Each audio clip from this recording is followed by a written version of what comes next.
নমস্কাৰ এই মুহূৰ্তত আহি পৰিছে ৰাতিপুৱাৰ কেইবাটাও বিগ ব্ৰেকিং নিউজ। আজি হৈছে 13 ফেব্ৰুৱাৰী।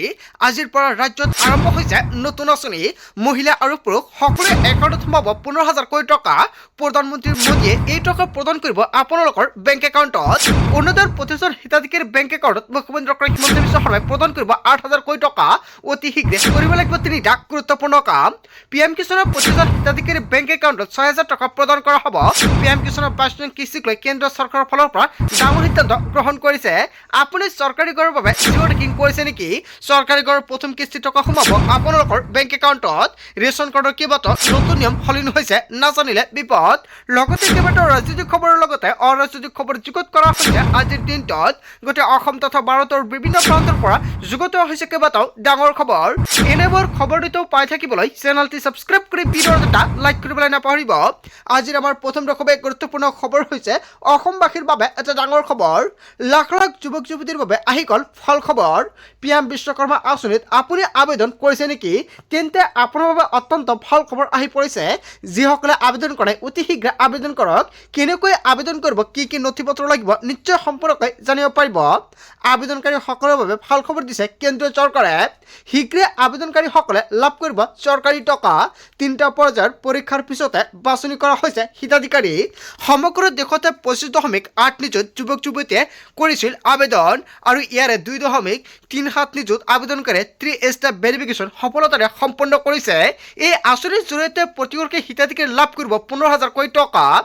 নিজৰ কামৰ বাবে প্ৰয়োজনীয় সঁজুলি কিনিব পাৰিব এই টকাৰে। কেন্দ্ৰীয় চৰকাৰে দিছে এটা ভাল খবৰ। আপুনি PM বিশ্বকৰ্মা আঁচনি আবেদন কৰিছে নেকি? তেনেক্ষেত্ৰত নিশ্চয় আপুনি টকা লাভ কৰিছে। যিসকলে এতিয়ালৈকে আবেদন কৰা নাই, কেনেকৈ আবেদন কৰিব, কি কি নথি পত্ৰ লাগিব, যদি আপোনালোকৰ ভিডিঅ' লাগে এতিয়া কমেণ্ট কৰক, নেক্সট ভিডিঅ'ত জনাই দিম। তাৰপিছত অসমবাসী ৰাজক জনাইছো আমাৰ পৰৱৰ্তী খুবেই গুৰুত্বপূৰ্ণ খবৰ। লগতে ডাঙৰ খবৰ, ৰাজ্যৰ লাখ লাখ লোকৰ বাবে ডাঙৰ খবৰ আহি পৰিছে। ইতিমধ্যে 20 লাখ লোকে লাভ কৰিছে বিনামূলীয়াকৈ চৰকাৰী ঘৰ। আপুনি চৰকাৰী ঘৰৰ সুবিধা পাইছে নে নাই? যদি আপুনি চৰকাৰী ঘৰ পোৱাৰ পৰা বঞ্চিত হৈছে তেন্তে আপোনাৰ বাবে ভাল খবৰ। ৰাজ্যত পুনৰ চৰকাৰে প্ৰদান কৰি আছে চৰকাৰী ঘৰ। নতুনকৈ 1,73,000 লোকক দিয়া হ'ব বিনামূলীয়াকৈ চৰকাৰী ঘৰ।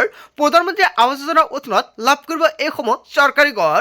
9 ডিচেম্বৰত চৰকাৰৰ ফালৰ পৰা চৰকাৰী ঘৰৰ প্ৰথম কিস্তি টকা প্ৰদান কৰা হৈছে।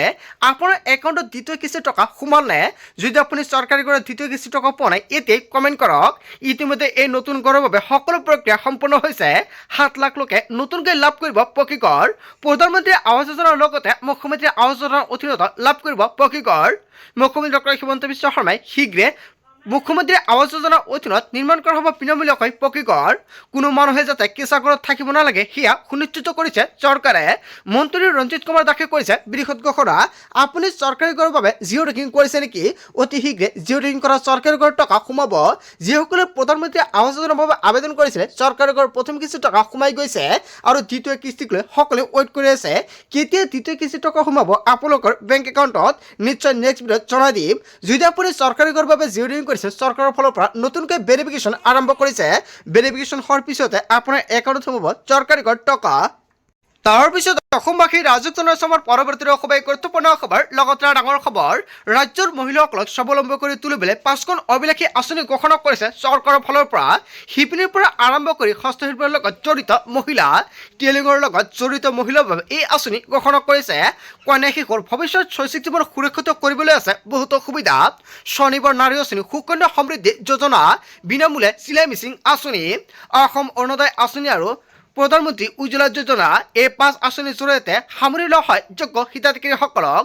মহিলাৰ সৰ্বাংগীন উন্নয়নৰ বাবে এই আঁচনিৰ সুবিধাৰ বাবে কিদৰে যোগাযোগ কৰিব আপুনি?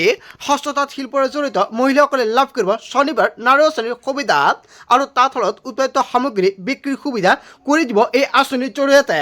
10 বছৰৰ তলৰ কন্যা শিশুৰ বাবে সুকন্যা সমৃদ্ধি যোজনা চৰকাৰৰ ফালৰ পৰা আৰম্ভ কৰিছে। কন্যা শিশুৰ অভিভাৱকৰ ডাকঘৰত জমা কৰিব লাগিব বছৰি 250 টকাৰ পৰা 1,50,000 টকা পৰ্যন্ত। কন্যাৰ 21 বছৰ সম্পূৰ্ণ হ'লে 8% পৰ্যন্ত সুদৰ সৈতে উভতাই পাব জমাধন। 20 বছৰৰ পৰা 40 বছৰৰ ভিতৰৰ মহিলাৰ বাবে বিনামূলীয়াকৈ চিলাই মেচিন আঁচনি চৰকাৰে ঘোষণা কৰিছে। কেন্দ্ৰ চৰকাৰে মহিলাসকলক আত্মসংস্থাপনৰ বাবে প্ৰদান কৰি আহিছে বিনামূলীয়াকৈ চিলাই মেচিন। দৰিদ্ৰ আৰু অসহায় মহিলাৰ বাবে অসম অৰুণোদয় আঁচনি ঘোষণা কৰিছে। পৰিয়ালৰ বাৰ্ষিক উপাৰ্জন 2 লাখ টকাৰ ভিতৰত হ'লে কৰিব পাৰিব আবেদন। এই আঁচনিৰ জৰিয়তে ৰাজ্যৰ মহিলাসকলে লাভ কৰিব প্ৰতিমাহে 50 টকাকৈ কয় অৰুণোদয় আঁচনিৰ তালিকাত নাম যদি আপোনাৰ অন্তৰ্ভুক্ত হৈ আছে তেনে ক্ষেত্ৰত এককালীন 8,000 টকা লাভ কৰিব একাউণ্টত আৰু এই টকা চৰকাৰে প্ৰদান কৰিব আপোনালোকৰ বেংক একাউণ্টত 20 ফেব্ৰুৱাৰীত গৃহহীনসকলৰ সহায় হোৱাকৈ প্ৰধানমন্ত্ৰী উজ্জ্বলা যোজনা আৰম্ভ কৰিছে চৰকাৰে। আপোনাৰ ঘৰত গেছ কানেকশ্যন আছে নেকি? যদি আছে তেনে ক্ষেত্ৰত আপোনাৰ বাবে ভাল খবৰ, যিসকলৰ নাই নতুনকৈ কৰিব পাৰিব আবেদন। এই আঁচনিৰ জৰিয়তে লাভ কৰিব আৰ্থিকভাৱে দৰিদ্ৰ মহিলাসকলৰ বাবে ৰাজযুক্ত গেছ চিলিণ্ডাৰ। এনেকুৱাকৈ এটা নহয় দুটা নহয় 5টাকৈ সুবিধা প্ৰদান কৰি আছে চৰকাৰে। এইসমূহ সুবিধা আপুনি পাইছে নে নাই? যদি এইসমূহ সুবিধা পোৱা নাই, বঞ্চিত হৈছে, কমেণ্ট কৰি জনাই দিয়ক কোনটো আঁচনি আপুনি পোৱা নাই। নেক্সট ভিডিঅ'ত জনাই দিম কোনটো আঁচনিৰ বাবে ক'ত গৈ ফৰ্মসমূহ জমা দিব লাগিব আৰু কি নথিপত্ৰ লাগিব, নেক্সট ভিডিঅ'ত জনাই দিম। আজিৰ ভিডিঅ'টো যিমান পাৰে সকলোৱে বেছিকৈ শ্বেয়াৰ কৰি দিব। তাৰপিছত অসমবাসী ৰাজুক জনসভাৰ পৰৱৰ্তী অসভাই গুৰুত্বপূৰ্ণ খবৰ, লগতে ডাঙৰ খবৰ, গৌৰৱ গগৈৰ বিৰুদ্ধে আদালতত কঠোৰ স্থিতি। মুখ্যমন্ত্ৰীৰ সম্পত্তি সন্দৰ্ভত মন্তব্য কৰাত নিষেধাজ্ঞা আৰোপ কৰা হৈছে। মুখ্যমন্ত্ৰীৰ সম্পত্তি সন্দৰ্ভত মানহানিকৰ মন্তব্য কৰিব নোৱাৰিব গৌৰৱ গগৈয়ে। গৌৰৱ গগৈৰ লগতে জিতেন্দ্ৰ সিং আৰু ভূপেশ বাঘেলসহ মুঠ 7জনক আদালতৰ চমন জাৰি। 9 মাৰ্চত তেওঁলোকক আদালতত হাজিৰ হ'বলৈ নিৰ্দেশ। অসমীয়া প্ৰতিদিন গোষ্ঠীৰ স্বত্বাধিকাৰী জয়ন্ত বৰুৱালৈও আদালতৰ নিৰ্দেশ। সংবাদমেলত মুখ্যমন্ত্ৰীৰ বিৰুদ্ধে মানহানিকৰ তথ্য দিয়াৰ বাবে আদালতে এই কঠোৰ স্থিতি গ্ৰহণ কৰিছে। গৌৰৱ গগৈৰ বিৰুদ্ধে আদালতৰ কঠোৰ স্থিতি হয় এটা বিগ ব্ৰেকিং নিউজ আহি পৰিছে। আদালতে যিটো কঠোৰ স্থিতি প্ৰকাশ কৰিছে ইয়াৰ বিষয়ে জনতাই কি ক'ব? যদি জনতাৰ কিবা মন্তব্য কৰিবলগা থাকে আপোনালোকৰ মন্তব্যটো নিশ্চয় কমেণ্ট কৰি জনাই দিব। তাৰপিছত অসমবাসী ৰাজুক জনসভাৰ পৰৱৰ্তী অসভাই গুৰুত্বপূৰ্ণ খবৰ, লগতে ডাঙৰ খবৰ, বহাগ বিহুৰ পূৰ্বে ৰাজ্যত হ'ব বিধানসভা নিৰ্বাচন। বিহুৰ পূৰ্বে নিৰ্বাচন অনুষ্ঠিত কৰিবলৈ আয়োগক আবেদন জনাব ৰাজ্য চৰকাৰে। 17 আৰু 18 ফেব্ৰুৱাৰীত অসমলৈ আহিব নিৰ্বাচনী আয়োগৰ দল।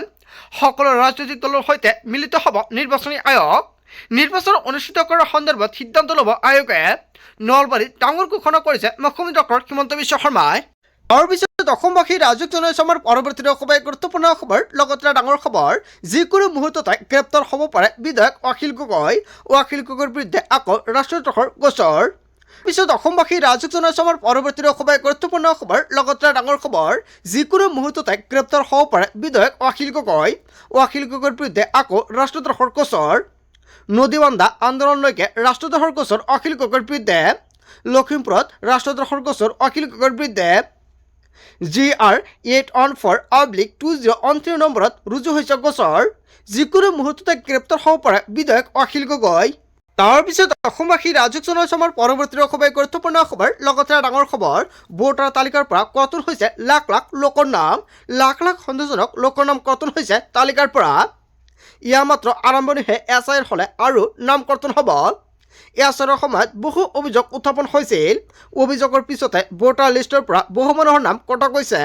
বিজেপি কাৰ্যালয়ৰ অভিযোগৰ ভিত্তিত লাখ লাখ সন্দেহযুক্ত লোকৰ নাম কৰ্তন হৈছে। হয়, বিজেপি কাৰ্যকৰ্তাৰ অভিযোগৰ ভিত্তিত লাখ লাখ সন্দেহযুক্ত লোকৰ নাম কৰ্তন কৰা হৈছে। বাংলাদেশী মিয়াৰ বিৰুদ্ধে এই যুদ্ধ অব্যাহত থাকিব। মুখ্যমন্ত্ৰী ডক্টৰ হিমন্ত বিশ্ব শৰ্মাই কৰিছে ডাঙৰ মন্তব্য। অসমৰ মুখ্যমন্ত্ৰী ডক্টৰ হিমন্ত বিশ্ব শৰ্মাই কেইবাটাও বৃহৎ মন্তব্য কৰিছে নাম কৰ্তনক লৈ। তাৰপিছত অসমবাসী ৰাজুক জনসভাৰ পৰৱৰ্তী অসভাই গুৰুত্বপূৰ্ণ খবৰ, লগতে ডাঙৰ খবৰ, বনভূমি বেদখলকাৰীৰ বিৰুদ্ধে উচ্ছেদ চলি থাকিব। উচ্ছেদক লৈ সৰ্বোচ্চ ন্যায়ালয়ৰ গুৰুত্বপূৰ্ণ ৰায়দান। বনাঞ্চলৰ ভূমিত উচ্ছেদ চলাবলৈ অধিকাৰ আছে চৰকাৰৰ। উজুৰ আপত্তি নিষ্পত্তিৰ বাবে চৰকাৰৰ কমিটি গঠন কৰাৰ পৰামৰ্শ আদালতৰ। DCৰ নেতৃত্বত আজি গঠন কৰা হ'ব কমিটি। DC, DF, ৰাজহ আয়ুক্তসহ অতিৰিক্ত আয়ুক্ত, ৰেঞ্জাৰ চক্ৰ বিষয়াৰ গঠন হ'ব কমিটি। এই কমিটিৰ সমৰ্থনৰ জৰিয়তে দিব পাৰিব উচ্ছেদৰ জাননী। জাননী পোৱাৰ 15 দিনৰ ভিতৰতে চৰকাৰে চলাব পাৰিব উচ্ছেদ। দুজনীয়া বিচাৰপীঠৰ আদালতে দিলে উচ্ছেদক লৈ চৰকাৰে দিলে এই ৰায়।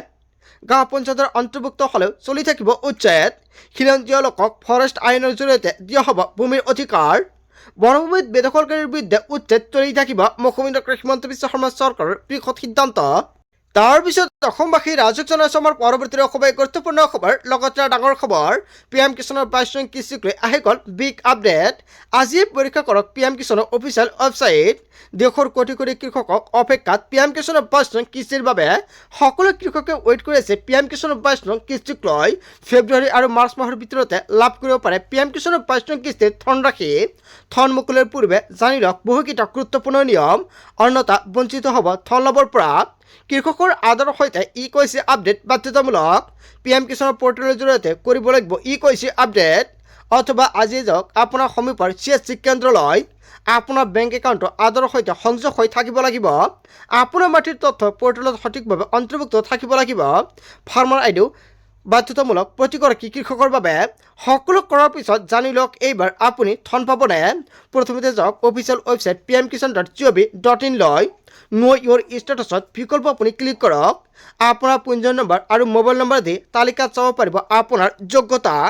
এতিয়া চেক কৰক আপোনাৰ যোগ্যতা। আপুনি PM কিষাণৰ 22 নং কিস্তিৰ টকা পাব নেকি? এতিয়া আপুনি চেক কৰক। আপুনি কেনেকৈ চেক কৰিব যদি আপুনি একেবাৰে নাজানে নিশ্চয় কমেণ্ট কৰি জনাই দিয়ক, নেক্সট ভিডিঅ'ত জনাই দিম। তাৰপিছত অসমবাসী ৰাজুক জনাইছো আমাৰ পৰৱৰ্তী খুবেই গুৰুত্বপূৰ্ণ খবৰ, লগতে ডাঙৰ খবৰ। মুখ্যমন্ত্ৰী ডক্টৰ হিমন্ত বিশ্ব শৰ্মাৰ বেনামী 12,000 বিঘা ভূমি ক'ত আছে? ডাঙৰ প্ৰশ্ন উত্থাপিত কৰিছে মুখ্যমন্ত্ৰী ডক্টৰ হিমন্ত বিশ্ব শৰ্মাই। কংগ্ৰেছৰ অনা অভিযোগক লৈ মুখ্যমন্ত্ৰী ডক্টৰ হিমন্ত বিশ্ব শৰ্মাৰ প্ৰত্যুত্তৰ। ইয়াৰ অভিযোগক লৈ মই কোৰ্টত কেছ দিছো, যাতে অভিযোগ সকলোকে লিষ্টখন কোৰ্টত দিব পাৰে। হয়, এটা বিগ ব্ৰেকিং নিউজ আহি পৰিছে, যাতে অভিযোগ কৰাসকলে লিষ্টখন কোৰ্টত দিব পাৰে। কোৰ্টত লিষ্টখন দিয়াৰ বাবে মই তেওঁলোকক সহায় কৰি দিছো, আৰু যদি দিব নোৱাৰে তেতিয়াহ'লে মোক 500 কোটি টকা দিব লাগিব।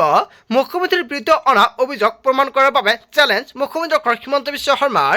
মুখ্যমন্ত্ৰী হিমন্ত বিশ্ব শৰ্মাৰ বেনামী 12,000 বিঘা ভূমি ক'ত আছে? ডাঙৰ প্ৰশ্ন উত্থাপিত কৰিছে মুখ্যমন্ত্ৰী ডক্টৰ হিমন্ত বিশ্ব শৰ্মাই। আচলতে মুখ্যমন্ত্ৰী ডক্টৰ হিমন্ত বিশ্ব শৰ্মাৰ 12,000 বিঘা ভূমি আছে নেকি? জনতাই কি ক'ব? যদি জনতাৰ কিবা মন্তব্য কৰিব লগা থাকে আপোনালোকৰ মন্তব্য নিশ্চয় কমেণ্ট কৰি জনাই দিব। তাৰপিছত অসমবাসী ৰাজুক জনাইছো আমাৰ পৰৱৰ্তী খুবেই গুৰুত্বপূৰ্ণ খবৰ, লগতে ডাঙৰ খবৰ। 20 ফেব্ৰুৱাৰীত লাখ লাখ মহিলা একাউণ্টত সোমাব টকা। প্ৰতিগৰাকী মহিলাই একাউণ্টত সোমাব 8,000 কোটি টকা। কিন্তু ধন ল'বৰ বাবে কৰিব লাগিব দুটা বিশেষ কাম। প্ৰথমতে শীঘ্ৰে আপোনাৰ একাউণ্টৰ সৈতে আধাৰ কাৰ্ড লিংক কৰিব লাগিব, আৰু আধাৰ কাৰ্ডৰ সৈতে লিংক হৈছে নে নাই সেয়া আপুনি নিশ্চিত কৰিব লাগিব। বহাগ বিহুৰ উপহাৰ হিচাপে এই ধন দিব চৰকাৰে। নিৰ্বাচনৰ বাবে আগতীয়াকৈ এই ধন প্ৰদান কৰিব চৰকাৰে। প্ৰতিগৰাকী অৰুণোদয়ৰ হিতাধিকাৰী লাভ কৰিব 8,000 কোটি টকা। মুখ্যমন্ত্ৰী ডক্টৰ হিমন্ত বিশ্ব শৰ্মাই কৰিছে বৃহৎ ঘোষণা। বন্ধু বান্ধৱীসকল, গোটেই অসম তথা ভাৰতৰ বিভিন্ন প্ৰান্তৰ পৰা যুগত হৈছে কেইবাটাও ডাঙৰ খবৰ। এনেবোৰ খবৰ নিতেও পাই থাকিবলৈ চেনেলটি ছাবস্ক্ৰাইব কৰি ভিডিঅ'ত এটা লাইক কৰিবলৈ নাপাহৰিব। So then go for watching full video.